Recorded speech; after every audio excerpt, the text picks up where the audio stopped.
Isang barangay na grupo na naman guys ang nakikita nyo ngayon sa ating ibaba. Nasa 2,500 to 3,000 feet kami yan nung oras na yan.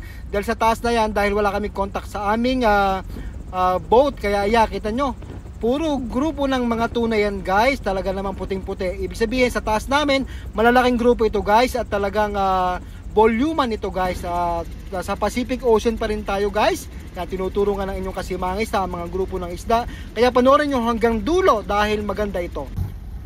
Ayan guys, start na tayo ng ating helicopter. At bilang instructor or trainer, hinahayaan ko mag-start yung aking bagong piloto na si Boy Hilo guys. Ayan guys. So ganyan, early morning flight kami ngayon. Kaya naman maaga kami nag-prepare kasi maganda ang panahon. Kita nyo naman, maliwanag at medyo kalmada. Hindi ganong kalakasan ng hangin. At ito yung routine namin na ginagawa dito sa Pacific Ocean. Naghahanap kami ng mga tuna na pwede naming mahuli or maaryahan. International commercial fishing nga guys. Wala po kami sa Pilipinas. So talagang gumagamit kami ng helicopter sa paghahanap ng mga grupo ng isda para aming hulihin. So sa distansya nga po na yun, kanina makikita nyo yun, ipapaliwanag ko sa inyo. So ayan, to make up na nga po kami ngayon at ready to search na ang inyong kasimahang isda. Ayan, together with my trainee at ang inyong lingkod. Ayan, simanging isda lamang po. Ayan, tinuturuan kong aking bagong applicant na lumipad dito na kasi hindi naman po basta piloto ka kaya mo nang maglipad-lipad dito, take off and landing, mahirap po. Kahit lisensyado ka or medyo senior pilot ka na, pag hindi ka talaga sanay sa ganitong environment na everything is variable. Kaya kailangan nating i-train yung mga baguhan natin, turuan natin ang technique, style, diskarte for safe flight guys. Yan. So yan nga po si Boy Hilo. Pinatake off ko na siya ngayon dyan. Medyo nagkakabulahan kami ng aking fishing master dahil medyo magandang take off niya. Kasi yung nakaraang araw talaga nakakatakot sumama dito kay Boy Hilo. Ayan, joke lang guys. Siyempre, professional pilot po yan. So mga baguhan natin may license na, kaya nag-join dito sa atin sa pagiging simangisda. So medyo kailangan po talaga natin i-train ng maayos para safe siya, para pagka ni-release ko yan ay tayo ay safe or safe mismo guys sa paghahanap at makatulong sa company natin sa paghahanap ng isda dito sa Pacific Ocean guys. So sabi ko nga guys, ako po ay isang professional helicopter pilot from the Philippine Air Force guys. Graduate po ako sa Philippine Air Force Flying School. Ayan, doon po ako nagmula sa Philippine Air Force Flying School sa Fernando Air Base, Lipa City bilang isang military pilot guys. So ngayon, bilang simangisda na tayo guys at almost 15 years na almost 16 years na pala at this year, ngayong year na to.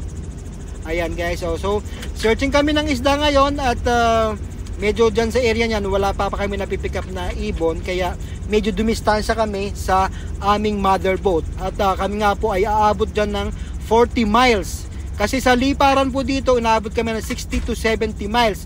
Kung iisipin nyo po yon, from Manila to Mindoro, ayan, or from Manila to Tarlac or Cabanatuan, yan, from north to south. So yun po ang inaabot namin paghahanap. Imagine niyo mula Manila hanggang Mindoro, ganong kalawak ang unang lipad namin for 60 to 70 nautical miles sa lawak po ng karagatan dito sa Pacific Ocean.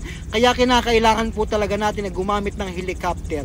Dahil kung drone lamang po, bakit daw hindi drone? Kasi ang drone po limited lang range ang kanyang aabutin, baka hanggang 10 miles or 10 kilometers. Yan na nga po, talaga namang isang barangay yan. Kita nyo naman, ang daming namumuti. Mataas po kami dyan, nasa 2,500 to 3,000 feet kami dyan dahil malayo nga kami sa aming mother boat at kailangan naming umakyat at tumaas para sa ganun may contact kami habang kami naghahanap at na-advise namin sila, na-inform namin sila na ganitong kadami at ganito ang hitsura ng amin nakikita dito. So ayun po, 40 miles yan ay tatakbuhin ng tatlong kalahating oras ng barko, makarating lamang po sa area na yan. So since maganda naman po yung area, madami ang nakikita, parang isang barangay. Ayan, kita nyo, nasa mataas kami, over the clouds, para lang makontak natin ang ating motherboard. Ganyan po ang itsura ng isda guys, mga tuna, yellowfin, skipjack. Pagka yan po ay nakikita natin sa taas, namumuti siya.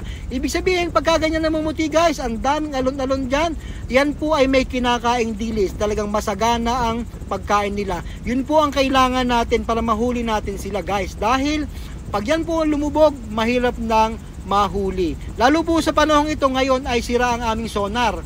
Malaking tulong po talaga ang sonar kasi pag area mo, alam mo ang distansya mo sa isda, alam mo ang lalim ng isda, alam mo ang speed ng isda, alam mo ang direction ng isda, alam mo kung ganong karami ang isda bago mo to aryahan. At habang umaarya ka, nade-detect mo siya, nasusubaybayan nyo. So ngayon wala kaming sonar, kaya talagang isang napakalaking kahinaan sa isang fishing boat day sa international commercial fishing kung wala kang sonar. Kahit maraming isda, pag hindi pa huhuli, talagang hindi ibigay sa iyo, hindi pagkakaloob. So dami pong yan, talagang parang isang barangay, puting-puti yan dahil sa taas namin yan, nasa almost 3,000 kami dyan guys, ay nakikita pa namin ng isda ng ganyang kaganda. Ibig sabihin may volume, may laman-laman.